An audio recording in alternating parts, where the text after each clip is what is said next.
আসসালামু আলাইকুম রহমতুল্লাহ বরকাতুহ।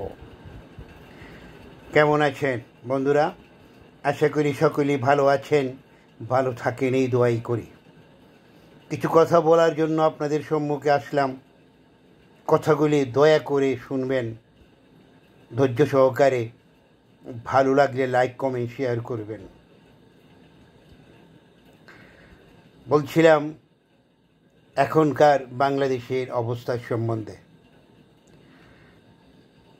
আমাদের স্বাধীনতার পরে যত সরকার এসেছে, সবচাইতে সম্মানিত এবং মজবুত সরকার হলো বর্তমান সরকার। কেন জানেন?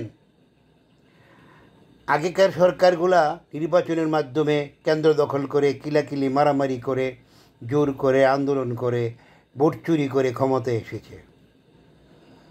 আর বর্তমান সরকারকে বাংলাদেশের সকল মানুষ ঐক্যমতের ভিত্তিতে ওনাদেরকে ক্ষমতায় বসিয়েছে। অর্থাৎ ওনারা এদেশের 100% ভোটারদের মতামত সহকারে ক্ষমতায় গিয়েছেন।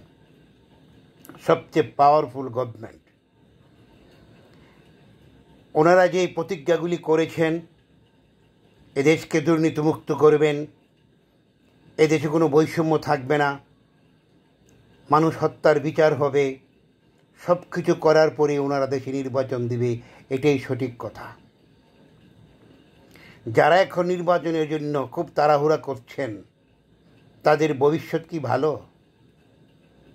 বা অতীত কি ভালো, বা ভবিষ্যৎ কি তাদের ভালো হবে? মনে হয় না।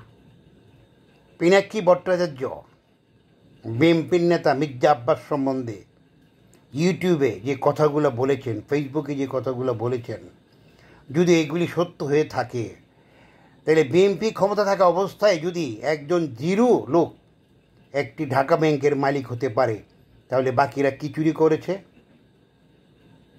উনি তো অত বড় নেতা ছিলেন না তখন। উনি মাত্র কী ছিলেন? ঢাকার মেয়র। উনি ব্যাংকের টাকা করার মতন টাকা কোথায় পেলেন, কোত্থেকে আনলেন? এটাই কিন্তু পিনাকি ভট্টাচার্য বলেছে। ওনাকে আমি ধন্যবাদ জানাই। সত্যিকারের দেশপ্রেমিক উনি। এবং উনি যে দলিল তো প্রমাণ দেখিয়েছে, মির্জা আব্বাস প্রতিবাদ করার সাহস পায় নাই, উনি প্রতিবাদ করেন নাই, তাতে বোঝা গেল এটা সত্য। তাহলে এটাই প্রমাণিত হয় যে বিএনপি ক্ষমতা থাকা অবস্থায় হাওয়া ভবনে যে দুর্নীতিগুলো হতো, এটার একটা। আর একটা সত্য কথা, আমার দলের লোক যদি কোনো দুর্নীতি করে, আমি চুপ করে থাকলে আমিও সেটার গুণাগারের ভাগী, আমিও অপরাধী। তাহলে ওনারা আমাদেরকে ক্ষমতায় গেলে কি দিবেন? আমার মনে হয় স্বাধীনতার পরে পর্যন্ত যত নেতাগিরি করেছেন, তাদের প্রত্যেকেরই এই মুহূর্তে তাদের ধন সম্পত্তির হিসাব নেওয়া উচিত বর্তমান গভর্নমেন্ট।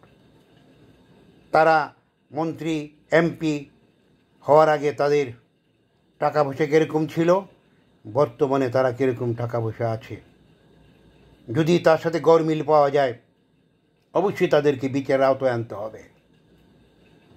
কি আশ্চর্য কথা, জিরো থেকে হিরো হয়ে যায় রাজনৈতিক দল করে। আজকালকার দেখা যায় অনেক রাজনৈতিক দলেই বড় বড় কথা বলতেছে, অথচ দীর্ঘ 15 বছরে ওনারা কিছুই করতে পারেন নাই।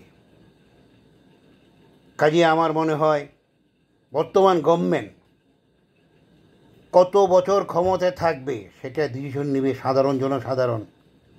কারণ আমরা ওনাদেরকে বসিয়েছি, আমাদের সিদ্ধান্ত। ওনাদেরকে যখন ক্ষমতা দেওয়া হয় তখন কিন্তু কেউ আমরা প্রতিবাদ করে নেই। সকল রাজনৈতিক দল সবাই মিলে ওনাদেরকে বলছে ওনারাই ক্ষমতায় বসুক।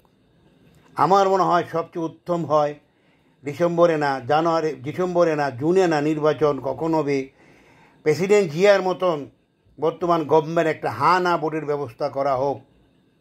জনসাধারণ কি নির্বাচন এখন চায় কি চায় না, নাকি সংস্কারের পরে নির্বাচন চায়, এটা প্রমাণ হয়ে যাক না, তাহলে তো সকল ঝামেলা ছুটে যায়।